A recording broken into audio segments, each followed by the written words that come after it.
all the way from Joburg, South Africa. Nguru hapa. Bwana, leo kama kawaida kwa mara nyingine tena tupo na ndugu yetu dereva mzoefu mkongwe. Huyu bwana huyu kumwambia bwana nipigie gia South Africa, mafuta sio kichanja sio nini, fresh.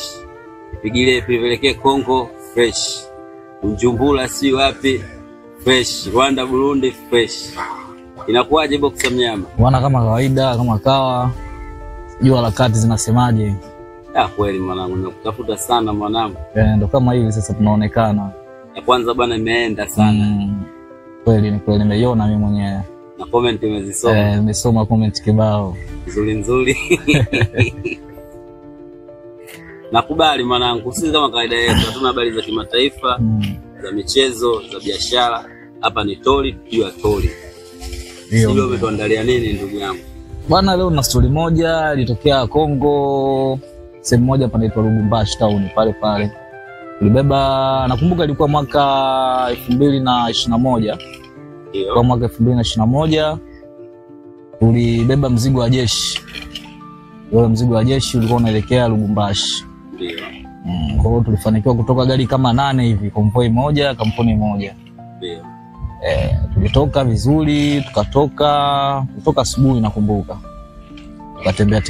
Tukatembea tukafika mpaka Iringa tu. Ndio. Tukaweka makazi pale tukapumzika asubuhi. Ndio.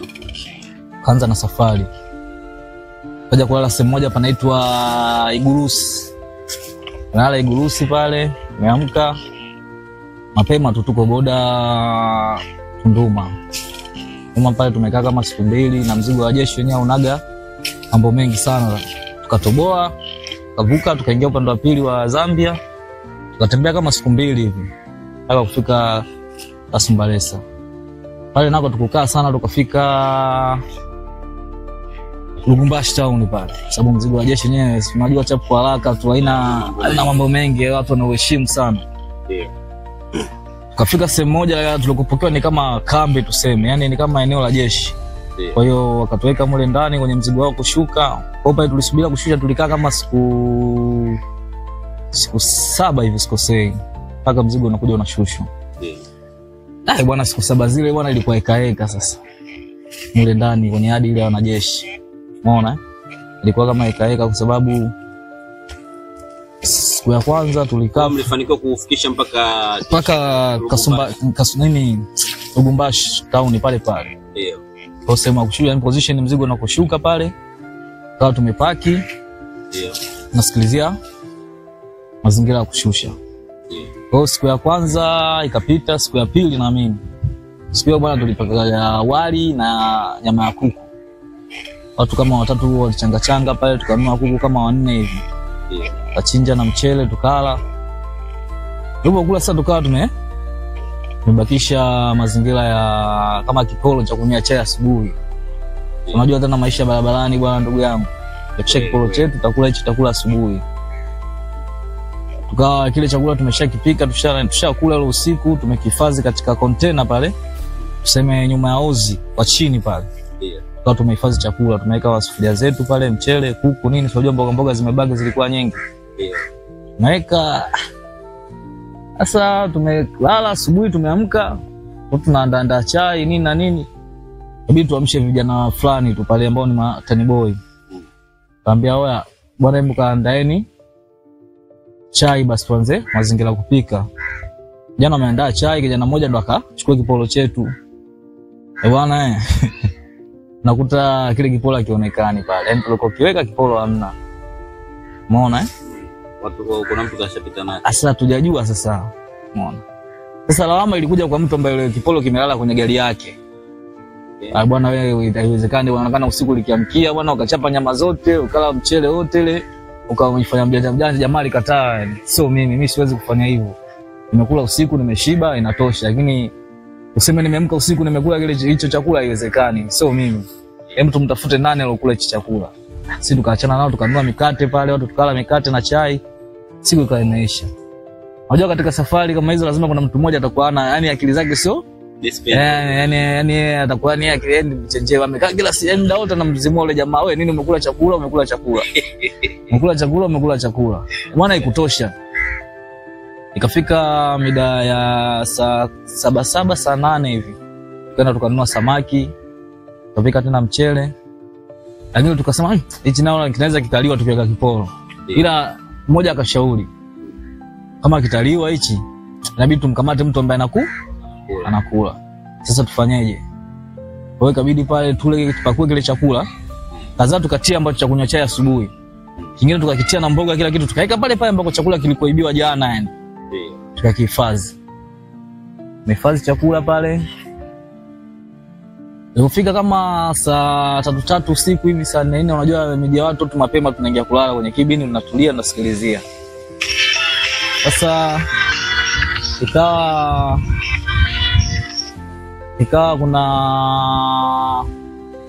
yani tumepanga kana kwamba leo kila mtu online yani katika simu yake aweke bando la kutosha tuwasiliane ni nani anakuja kula chakula. Maana ikafika kama mida saa 5 hiyo usiku. Gari kwa sababu zime banana hizi zimepanga kimstari hivi fulani.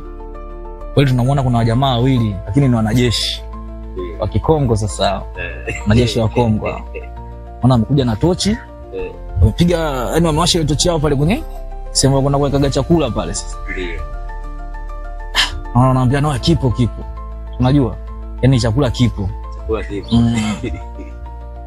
sasa chakula kipo nyie mjalala kwa mnapiga deo yani. Sasa hapo sasa yule jamaa alikuwa kwenye kibini kwanza anaangalia unaona sasa mmewaona sasa wale watu huko anachati yani anachati na jamaa wewe ameona sasa wale watu ndio wao sana kuja kuchukua chakula. Wale jamaa wamefanikiwa wamechukua ule msoso wamekula jamaa tumewaona subiri tusilaumiane sawa. Kwa hiyo mkasubiri tukaanza kuhadithiana bwana mmewaona wale kula chakula tumewaona kwa washazoea sasa wale wamefanya kama ile hali sasa ile kwa kawaida sasa sema kula Tanzania wale wapo wanaika chakula. Naenda kesho yake sasa tumeamka asubuhi na disiana huko tunacheka nini akumba jamaa amekula siku amefaidi nyama yani watu kumbe watu wenyewe watu wawili wanakula vyakula kibao yani wali kibao nyama kibao amekula nini analeta ulo. Mmoja akashauri akasema sasa sikilizeni leo tena tunapika kuku.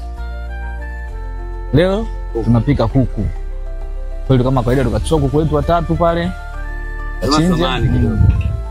Wakati mnapika pale wanajeshi wanakopokuepo around wanaona movement zenu au tu waliotea moja. Yani wale wanaamini wa Tanzania ni watu wa kupika na chakula chao yani lazima watapika tu Tanzania. Kwa hiyo muda wote hata wakiwa hivi kwenye gate kwenye nini wanakuwa time wanaona kabisa sisi tunapika nini wanatuona yani. Wanatuona. Sasa tulifika siku ile tukapika ule chakula wali tukamwandaa yule kuku tukapika na ule mchele. Umeona? Sasa kafika usiku kama kawaida. Ila sasa kuna jamaa mmoja ambaye nilikwambia kidogo ya discipline yake akasema leo mimi kuna kitu nataka niwafanyie leo. Tukamuuliza atakufanya nini bwana achana nao. Kuna kitu nataka niwafanyie ngojeni. Nipeni sufuria bovu. Kwa hiyo unajua katika magari kuna masufuria fulani watu wanachaga tu ni ovyo nini Jamaa akapewa ile sufuria. Basi usiku tumekula mchele fresh. Unajua tukachukua vile vichwa miguu ya kuku nini ile sotojo lao tupika wote kama mchuzi yani.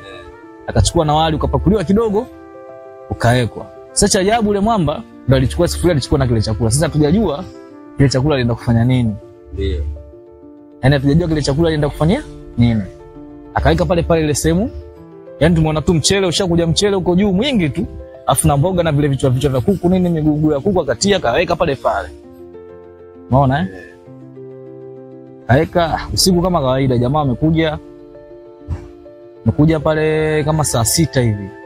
Tena sasa sio wale wengine kumbe wanaambiana kabisa wewe kuna chakula pale Tanzania wanaweka. Kwa hiyo jamaa amefika amekiotea.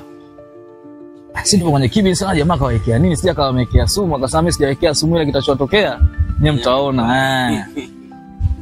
Basi jamaa kweli wakakuja tena vile mtumbili tu wanakuja. Hawakwenda mbali kile chakula amechukua pale wanaanza kula sasa. Umekula hiyo kama saa 6 naelekea saa 7. Si kama unajua Tanzania na desturi moja kama tukikaa kwenye gari usiku mtu anakuwa na chat nini familia nini. Kwa watu kibao kwa online sasa na hadisiana wala jamaa wanakula hicho chakula hapa. Ndio. Unajua? Kawa nakula moja hapo sasa. Akawa anamwambia mwenzake sasa. Oya. mbona nasikia kama harufu ya kuyamba, yani kama harufu ya mavi tuseme. Nasikia harufu ya mavi. Nasikia harufu ya mavi. Jamaa akamwambia, hapa si wanakaa Tanzania, kwenda chooni wanaona uvivu atakuwa na kunya chini ya matela huko. Akamwambia sawa, huko anaendelea kula. Amekula. Yule jamaa lakini bado akamwambia mwenzake, "Oya, nasikia harufu ya kuyamba, yani una nini kuyamba, yani nasikia yani kama kuna harufu ya mavi hapa." Umeona? Nasikia harufu ya mavi hapa. Jamaa akamwambia, "Hamna bwana. Ni wa Tanzania tu wanakunya hapo." Basi ikaenda wamekula. Yule mmoja sasa alikuwa anabisha sasa. Yule ndo alianza kukutana nayo sasa. Anashika hivi katoka na mavi kwenye kile chakula. Hajapiga mdomoni yake. Hajapiga, yani alivyoshika tu kashika mavi tu hivi. Yani mwenyewe akajishangaa. Hapo sasa ndo akaanza kusema ai. Ba Tanzania bachafu sana. Anatuwekea mavi kwenye chakula. Umeona bwana? Yani wamekuta mavi katika kile chakula sasa walichokuwa wanakula. Wamekula sasa Tanzania machafu. Yani machafu sana, yani wametokea yani chakula umetokea mavi. Bwana jamaa hawajakubali. Ameanza kugonga sasa kibindi yule mshikaji ambaye kuchukua chakula. Fungua mango fungua mango. Vipi jamaa kafungua vipi? Mbona usiku afu kelele. Wewe mnatokea mavi kwenye chakula. Akamwambia mavi gani? Chakula gani? Si chakula chetu. Hiki hapa tulihifadhi, hicho mmekitoa wapi bwana? Ndio. Hamna bwana, mimi mmetokea mavi katika chakula. Sio sisi bwana, sio chakula chetu. Nyinyi mmekitoa wapi? Basi pale mizozo wanajeshi wameongezeka, mizozo wametokea chakula kwenye maji, wametokea mavi kwenye chakula. Hivi na hivi nini? Malalamiko kibao. Uzuri sasa kuna mwanajeshi mmoja kidogo mkubwa afu alisomea, alipiga kozi zake huko Tanzania za kijeshi. Kwa akaja na Kiswahili anakiongea kanyooka vizuri tu jamaa. Kabidi awaoji sasa. Hichi chakula mlichokula cha nani? Akasema sisi tumekuta hapa. Mmekula, mlimuomba wenyewe kwenye gari mliomba, akasema tujaomba. Basi hilo ni kosa, ni tatizo, mmekosea. Bidi chakula mje muombe. Mngeomba wa Tanzania sio wachoyo. Umeona? Yaani mngewaambia tunataka chakula, hawa wakapakulia hata kwenye sahani mkali, lakini sio kuja mnachukua chakula chao ama mnaiba. Sio vizuri.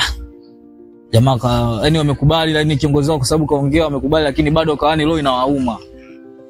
Roho bado kama inawauma. Basi tukaenda nao hivyo. Sasa pale kwa wanatuwekea mitihani fulani. Kongo wana desturi moja, yani ukienda Kongo usipende kuchukua wanawake hao wanaojiuza sana, sababu wana tabia moja, unaweza kukuletea mwanamke afu mshasiku huyo mwanamke akaja kukupigia hela wewe, yani sio kukuibia tu, yani anaweza akakwambia umemfanya kitu cha ajabu, yani umemfanya chochote afu hujampa labda hela au hujafanya nini, au akamtaka kutia kesi ni mwanafunzi huyu. Ndio. Sasa pale kwa wanachukua wanawake wadogo wanaoingiza, mradi wanajua Tanzania na watu wa matamanio. Sija mradi tu mfanye jambo watafutia la kuwakuta. Kwa sababu na sisi wenyewe tukatushajua. Ndio. Kwa tukaambiana pale, jamani, hawa jamaa wanatafutia, sisubutu kuona msichana chochote tukahangaika nacho kakitia kwenye kibinu kalala nacho. Tukaitoa kesho asubuhi kesi, tuambie tutoe dola si hatuna Kwa hiyo tunakaa sasa kitahadhari.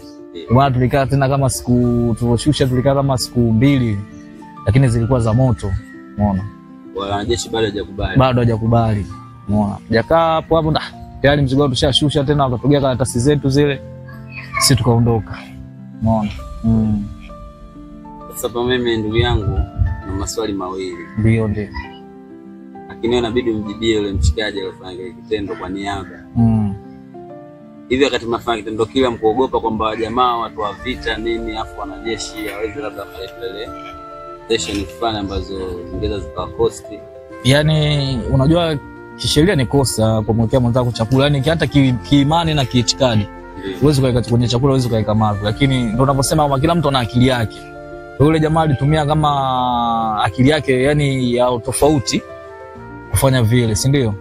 Kwa hiyo kilichosababisha yani ikatokea sasa, yani kwa mfano ingetokea chochote na hakika tutakujitetea vipi, kwa sababu wamekuja kuchukua chakula hawajaomba, kisha nielewa ni kama wameiba. Tayari sisi tuko kwenye haki, yani wao ndo wako kwenye haki. Chakula mmekipata hapa fuzuri, tulikuwa na chakula chetu kingine kipo kwenye gari. Kwa hiyo kile na haki kukikana kama sio cha kwetu. Labda mmekana wenyewe kwa radio wenyewe kwa wenyewe, si atujue. Swali jingine. Kwani wao mpaka mwanangu wanakuja kushoboka na stopa ya kibongo? Wao stopa yao vipi yani? Au hawana stopa ndio ile wanajeshi vitana kula biskuti? Kiufupi labda niseme kitu kimoja.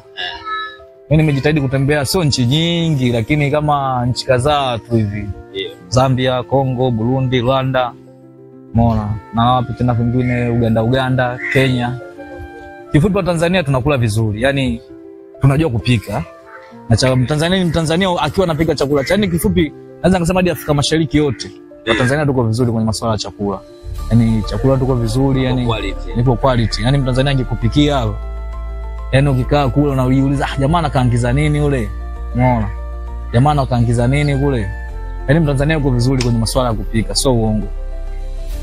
Kwa hiyo swali pale wamepagaa tu na sotojo la Kitanzania. Yaani chakula cha Tanzania lakini wao wenyewe wana chakula chao na wanapikiwa chakula chao sehemu zao. Wana chakula chao lakini yani kwa mfano hata wewe ukipikiwa chakula cha Kikongo, una option mbili, ule kwa njaa au usile kabisa. Yaani mimi naweza ngasema ni bado kwenye kupika. Wanakaangiza tu lakini kupika bado. Unaona?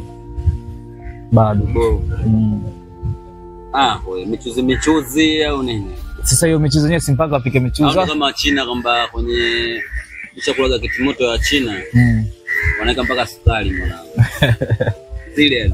Sasa wao yani si tusemeje, lakini kwa mfano kama ugali, nimeona ugali wanapokula.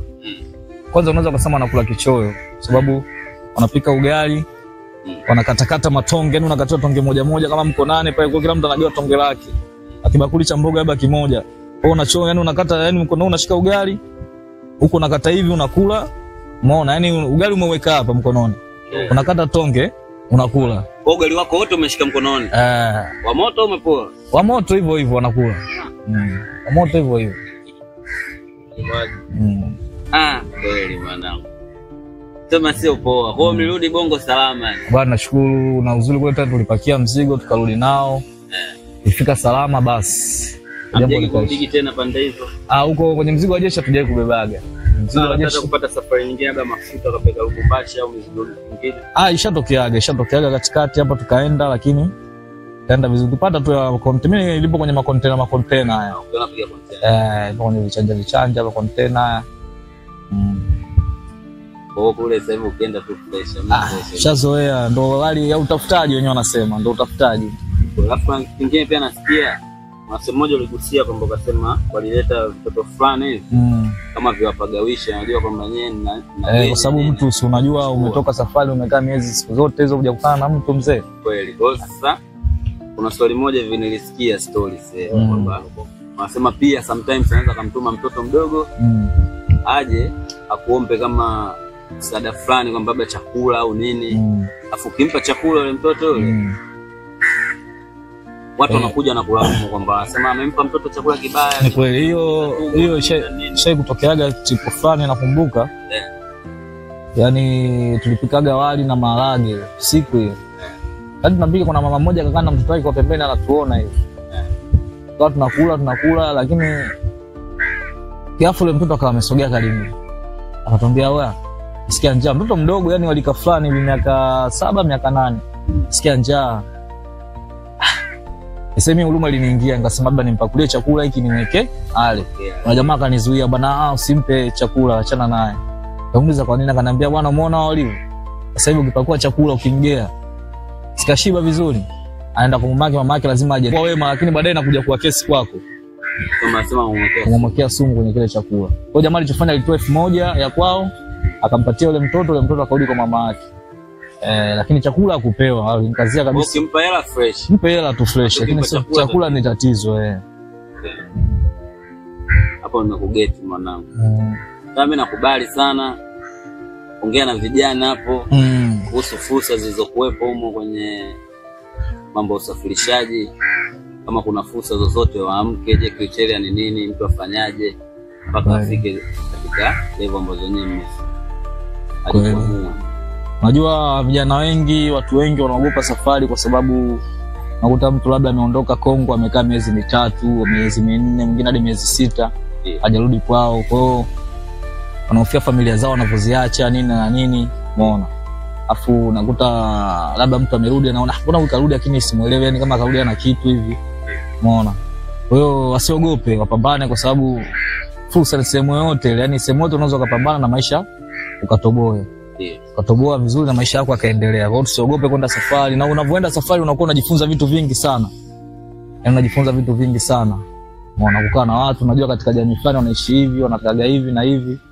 Kwa hiyo inasaidia na huko mnavotembea kwenye nchi za watu fursa zipo. Niseme kifupi kwanza nibali niseme kitu kimoja. Fursa kwa Mtanzania ni sehemu yote bwana, kwa sababu Mtanzania ni mpambanaji siku zote. Yaani Mtanzania hakuna sehemu aloenda akapingwa. Shaona hapo sijui Zambia, sijui yaani lazima akubalike Mtanzania kwa sababu ni fighter yeye mwenyewe. Ni mpambanaji yani, anajua kabisa naingia wapi natoka wapi, imagine nijitetee fanye nini hivyo, kutafuta hela anaweza, kukaa mbali na kwao wengi wanaweza hivyo. Wao Tanzania wanapendwa sana kwenye nchi za watu. Mimi nakubali ndugu yangu, tuoshe Kunguru Online hapo. Usikilizie tena una dude jingine lakini. Hapo kibao tutafute kupata hapo tena mwanangu mpaka usafiri tena. Yapo madude atakuja usijali mwanangu. Tuombe uzima na kuombea kila laheri ndugu yangu. Barikiwe sana. Sema hujaturusha Kunguru. Kunguru Online live. Nakubali.